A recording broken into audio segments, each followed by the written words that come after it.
What's up, guys? This is Styles right here, and we're gonna jump right into it. This is the history of Birdie, like I promised, and we're gonna talk about our ex-pro wrestler friend right here. Uh, for some of you who may not have known, Birdie was an ex-pro wrestler, and he was featured in Saturday Night Slam Masters, just like Alex, Mike Hagar, Hugo, Poison, and many others. His rival was Titanic Tim, the 500 million trillion power. So that history right there, as far as wrestling, his career eventually ended. It's not to say that he was a bad wrestler, it just went down the drain. Eventually he turned to a life of crime, and he also did some bouncing at nightclubs, and he did some street fighting on the side. But before we get deeper into that, let me discuss his many physical appearances, his many faces that Birdie had throughout Street Fighter. Because at one point in time, Birdie has appeared in the very first Street Fighter as a non-playable character as a European. He wasn't black, but he was a white European. The explanation for this was that Birdie was sick, so it caused him to be pale. Also, being that was Birdie's first entrance into the World Warriors tournament, and his match was against Ryu. So he actually lost that fight, and his excuse was he was sick. Okay, now Birdie has made a reappearance in the Street Fighter Alpha 2 series, and this time he came back as a black European. So this is where the excuse came in, that where he was sick, and it caused him to turn pale. So, but the reception wasn't heavy from the fans. It wasn't heavy. People were just glad to see him again. They thought he was awesome. He was tall, muscular. He was about the size of Sagat. People were like, great, always wanted to play with Birdie. Now they have the chance. Now, by this time, Birdie has moved up in the criminal ranks, and he heard of Shadaloo, so he started searching for Shadaloo, the lead, and also the leader M. Bison. So he finds M. Bison, and some of you who are familiar with it, he demonstrates his fighting skills with M. Bison, for M. Bison, not with him, but for M. Bison, and Bison recruits him. This is the crazy thing, though. Bison, instead of using him for other things, used him for experiments, very painful ones, similar to the experiment that Dr. Sadler did in the Street Fighter Alpha series, which he also worked for Shadaloo. So, there's a link there. They kind of showing you something that Birdie went through being with Shadaloo. So, being that, Bison did that, Birdie did manage to escape, and he vowed to get revenge against Shadaloo. So, you start seeing a friendly relationship between Ryu, Ken, and Birdie. Even though he acts a little crazy and mean to other people, he has like this friendliness. I guess, the criminal side of him starts to die down. So, in the Street Fighter Alpha 3 series, Balrog is sent to go kill Birdie. Not beat him up, kill him. So, being that Balrog is money hungry, he kind of just like persuades Balrog into not doing that and working with him, and to get a hold of the Psycho Drive.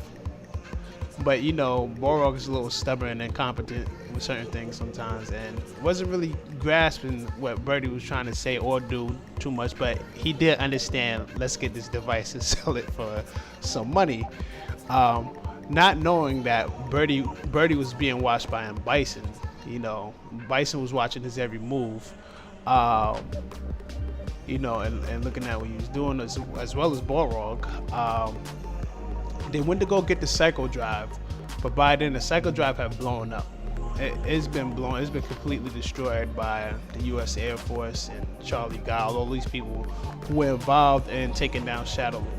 It's been destroyed, so that just left them like completely broke. That they were broke off of that, man. They was gonna sell it. They was gonna also, Birdie even had intentions on using the Psycho Drive to make himself stronger, but it just didn't work out that way. So after that, we have heard absolutely nothing from Birdie for a long period of time. And finally, Birdie has returned after that time gap between the Street Fighter series. He has returned in Street Fighter 5, and he looked like he's at the lowest part of his life.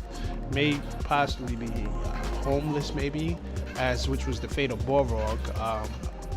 As they were said, Borog actually disappeared after he tried to run Shadowloo as leader. He ended up crashing that into the ground, and it was said that Borog was on the streets and homeless. Now, it has not been concluded as that was the end of Borog, like he wouldn't pick back up, but that was the fate that was given to him as far as after Shadowloo has crashed, after he ran into the ground. Birdie seemed to have, suffered a similar fate right there. Not too much has been said throughout the story.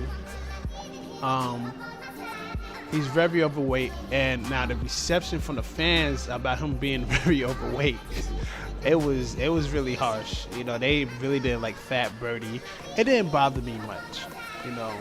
He's still cool to me, but at the same time, I'm like, yo, give us that big guy back. Like, we had enough of the overweight guys. I mean, some are cool, but come on, man, don't kill the character like that. But at the same time, it's stating something. It's stating something about Birdie. Something's wrong here. What happened? Is he sick again? Did he go into a depression? Did he give up in life just all in general? Did he become a millionaire? But I'm sure he didn't become a millionaire and just start overeating. I'm absolutely positive this man has reached the low of the lows of his life. This guy is just scraping for pennies now.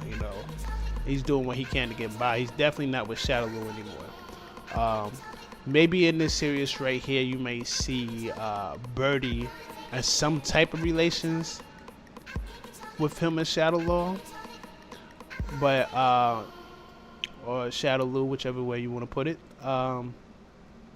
But I'm positive that scenario has passed. But being that Street Fighter is a reboot, there's no telling what type of entanglement or engagements they might put in here just to brush you up with the story of Birdie. But I'm sure that they passed that part, and we're about to find out what's been going on with Birdie in Street Fighter 5.